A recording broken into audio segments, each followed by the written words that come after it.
WCBI News at 10 starts now.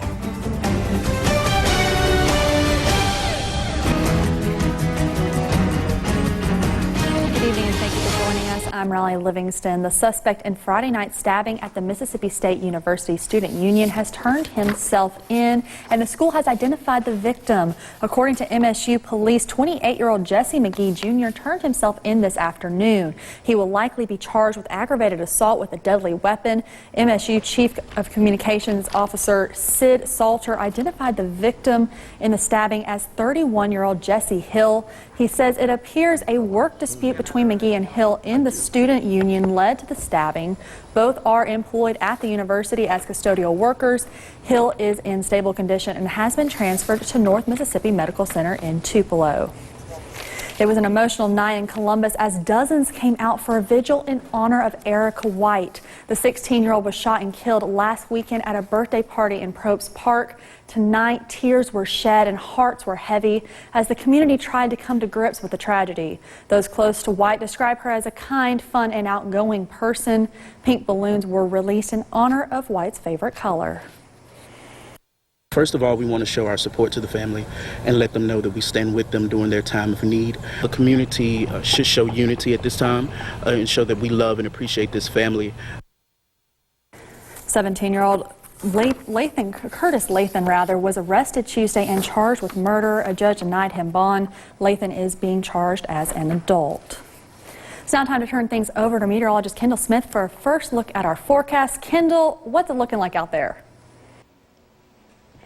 Hey Riley, well, a pretty pleasant day out there. We saw lots and lots of sunshine. We did see a few pop-up showers earlier this afternoon and evening, but they have since pushed out of our area, leaving us with mostly clear night in store for us.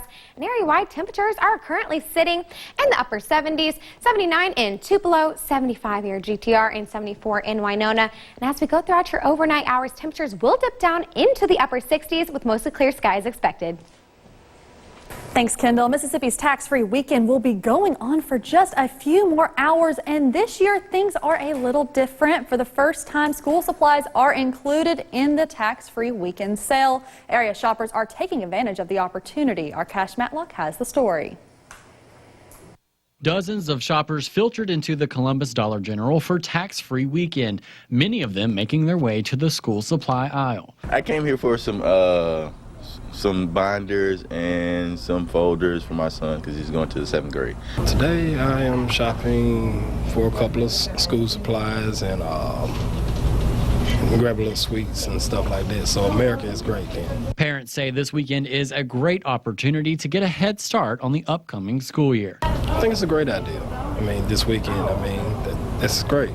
But it's not just the discount on supplies that has people excited. Tax-free for clothes is amazing. With school supplies, it'd be even better because, you know what I'm saying, you get clothes and school supplies for our kids so they be ready for school. Mainly shoes, the clothes, you know, the biggest part of the school supplies because tax-free, it really helps. They say the sale especially helps parents with multiple children. That's the best time to go for 3 kids, 2 teenagers, 1 preteen. Everything, you know, for the kids and what they need and stuff like that. I have 3 myself, you know, and stuff like that. So I think it's great for it to be tax-free just this weekend, you know, and that's great. Great America. Each parent we talked to agreed on one thing: school supplies should continue to be included in future tax-free weekends. Somebody may be low on cash. Take a little tax-free off a folder. It should help a lot. I hope they continue it.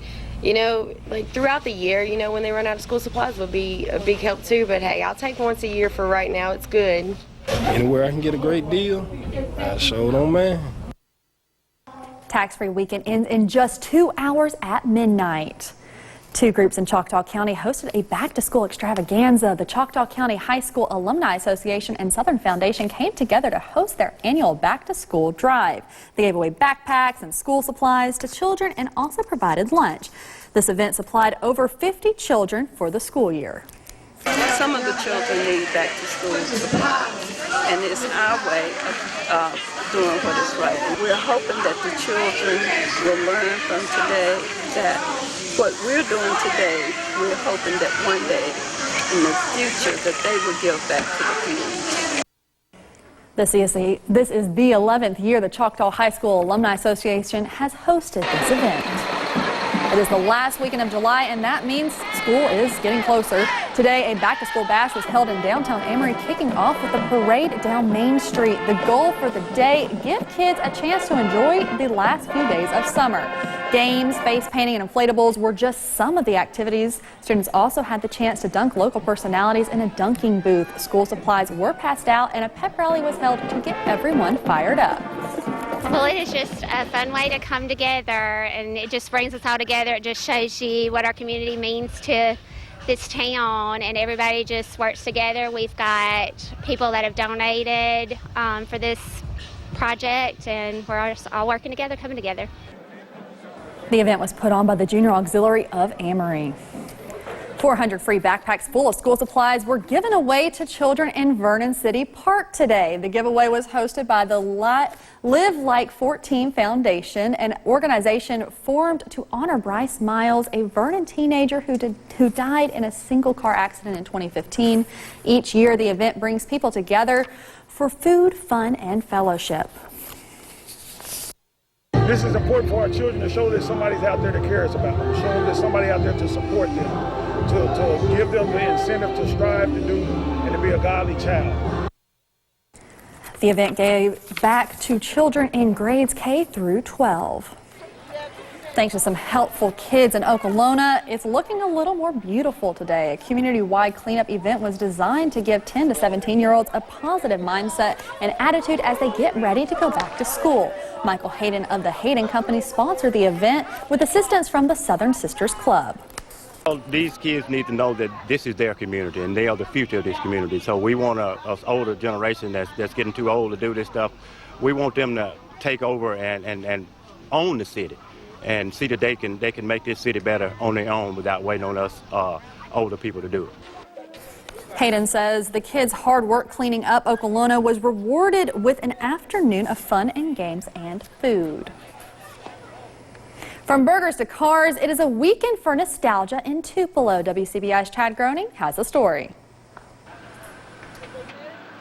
During the 1920s, Duty's Diner was a Memphis streetcar until Duty Christian purchased it and opened Duty's Diner in 1946.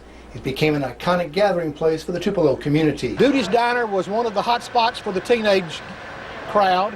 It was Donna's Grill, the A&W, Little Joe's, the Cloverleaf, and of course on Friday and Saturday night we just made the loop between them. And Duty opened about 5 o'clock in the morning and they stayed open till 12 o'clock at night.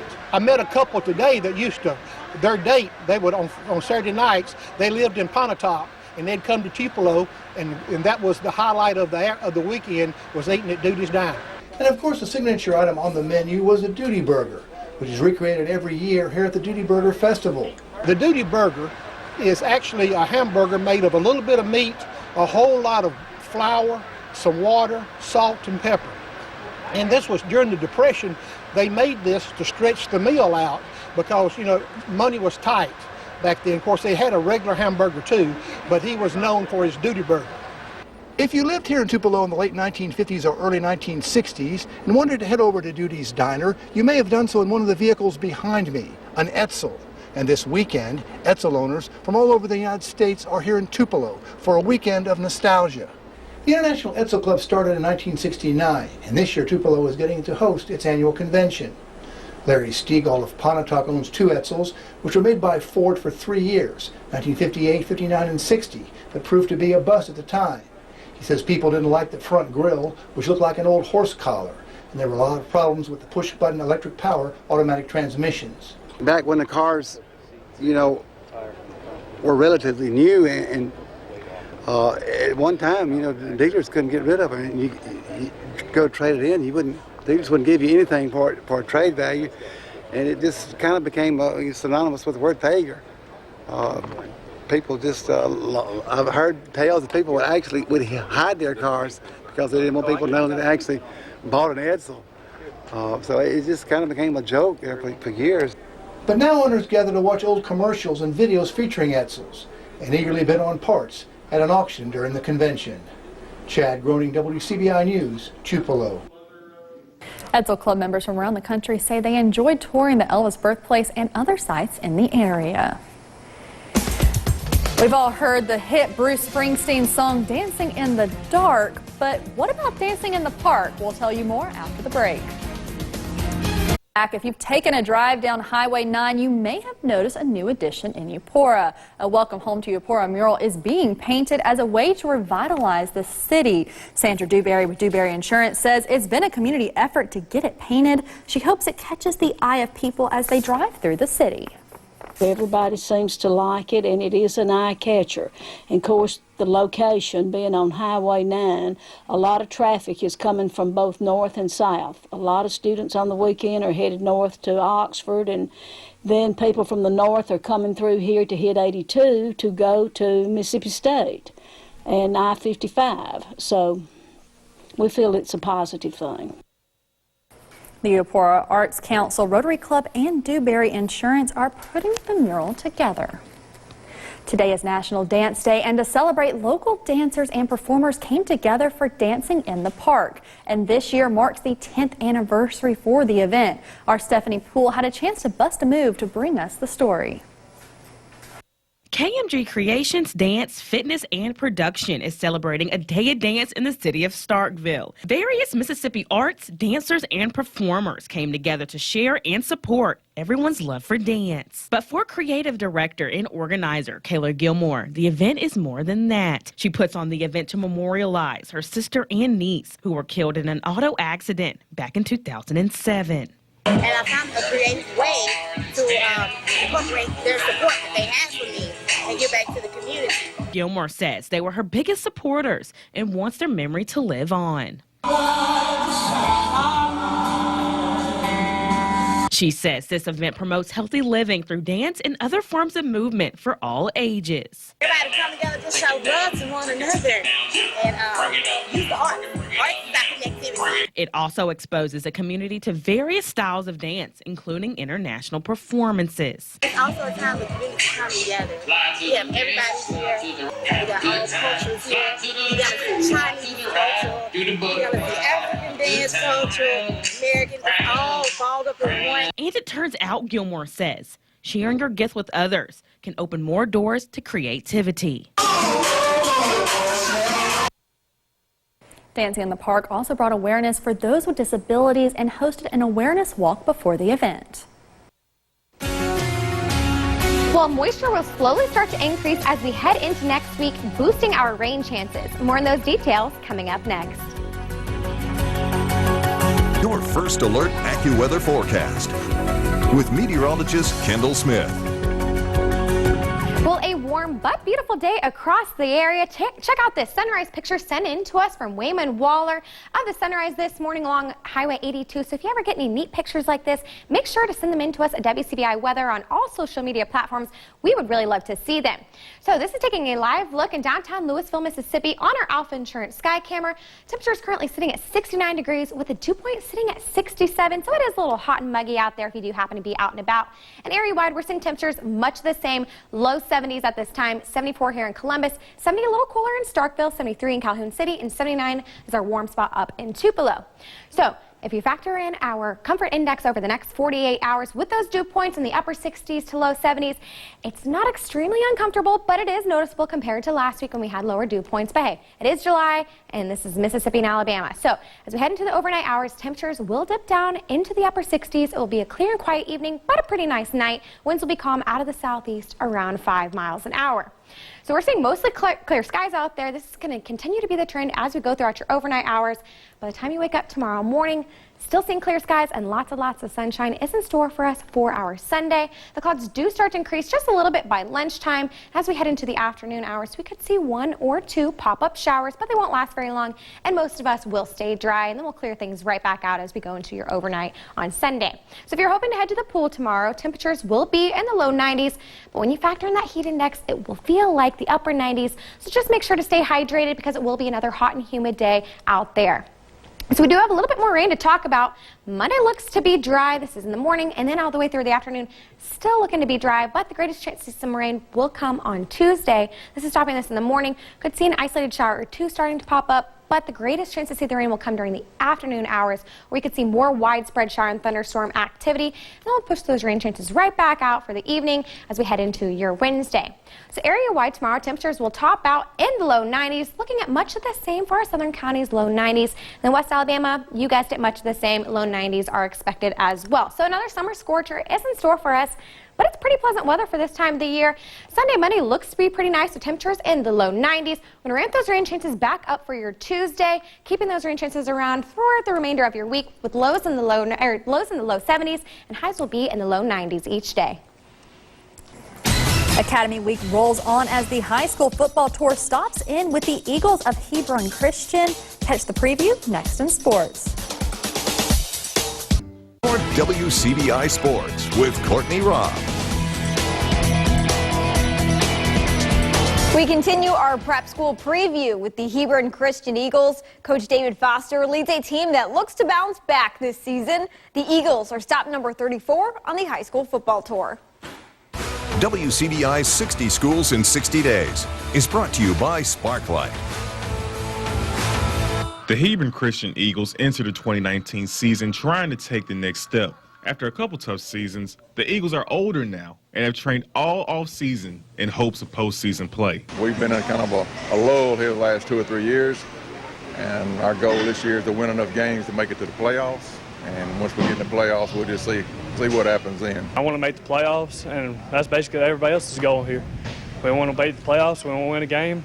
We go week by week. We're expecting to win a couple games.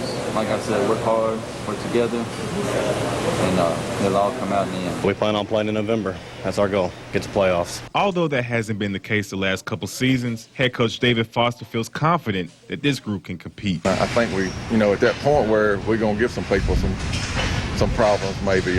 We're not going to be the strongest team out there, but if you work hard and do your game plan, a lot of times you can beat a team that's better than you are, but you got to, execute what you're trying to do. The core of Hebron Christian is the junior class, who pushes the team day in and day out. Back in the day, I kind of preached to them, you don't have to be the oldest to be the leader.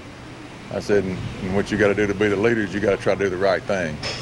And I said, that's why people don't want to be leaders. They don't have to be responsible for doing the right thing the best they can. And this group's kind of took it to heart, and this junior bunch I got are my leaders on my team. It's the close bond these guys have built over the years that drives them. We're like a family. We grow together. We support each other. We hold each other accountable. We just hold each other up. If somebody falls down, we pick them back up. If they do something wrong, we're going to tell them. And we support each other, and we just tell how we feel. Brotherhood we have here. Everybody's got everybody's back. We play hard and give it all we got. We don't play just to win games. We play for each other. I think our bond, our brotherhood, will keep us together. Been to war with these guys since we were 13. It gets pretty tight. Everybody in here's my brother. Reporting in Clay County on the high school football tour, Chris Bolton, WCBI Sports. 60 Schools in 60 Days with Hebron Christian Academy was brought to you by Calhoun Banking Center. We have a full week left for Academy Week on the high school football tour. Check out the upcoming stops. Stop number 35 features Starkville Academy on Sunday. Stop number 36 on Monday checks in with the Patriots of Heritage Academy. Tuesday for stop 37, we stop in with Winston Academy, and Wednesday features Oak Hill Academy. Check out any stops you may have missed on our website at WCBI.com. DK Metcalfe tackles NFL training camp, and he's already building quite the fan base. See that story next in sports. Stay with us. As football season approaches, NFL training camps continuing on. For former Ole Miss wide receiver turned Seattle Seahawk rookie DK Metcalfe is already making a name for himself before the season has even begun. Seahawks rookies are only typically noticed in training camp when they do something extraordinary. But rookie wide receiver DK Metcalfe strikes such a physical presence, and he has so much potential, he's created a buzz among the fans before he ever walked out on the field. Max, who are you excited to see today? DK Metcalfe. Yeah, DK! Metcalfe hasn't even made the team yet, and yet fans of every age are buying and they're wearing his number 14 jersey all over training camp. For a long long. He's going to be a big star. Cheryl Zubella bought her twin grandsons DK Metcalfe jerseys because she believes he has the most potential for being an impact player here for the longest time out of any player here. He's just athletic. The kids want to be like him. You know, he's a great role model, really. He's a really good player, and I've seen him catch 2 balls, and he hasn't missed one yet, and he's really good at running. At 6'3", possessing incredible strength, Metcalfe just looks different than receivers like Tyler Lockett. That's number 16 there. He's the team's top returning pass catcher. A viral photo of Metcalfe once described him as a Superman without the cape. We needed a tall receiver, so he's it. He's going to be the beast for us that could get us past the playoffs and Super Bowl. That's why I got this jersey. He's going to be the man. Number 1. But number 14 might have a weakness, too. Metcalfe tested poorly on an agility test, moving side to side. But in straight line running, he's likely the fastest man on the team, and he's also the fastest rising fan favorite. I compared DK to LeBron. He was talking all this trash, and he looks like him kind of as big as he is. But Russell Wilson says Metcalfe also has an incredible work ethic, and he has to live up to the hype. He's got the talent to be a Hall of Fame type player. But, we haven't played game 1 yet, so you got to prove it every day. That's it for sports. We'll have the last look at your forecast when we come back after the break. Stay with us. We're going to keep this trend going just for a few more days of really nice, pleasant weather. It is going to be hot, though. Temperatures will be in the low 90s, but we're going to have some rain come in on Tuesday. So. I was enjoying last week's weather, but we're okay. We're okay. Yes, we're headed back to our typical summer weather pattern for this time of the year. We hope everyone has a great night.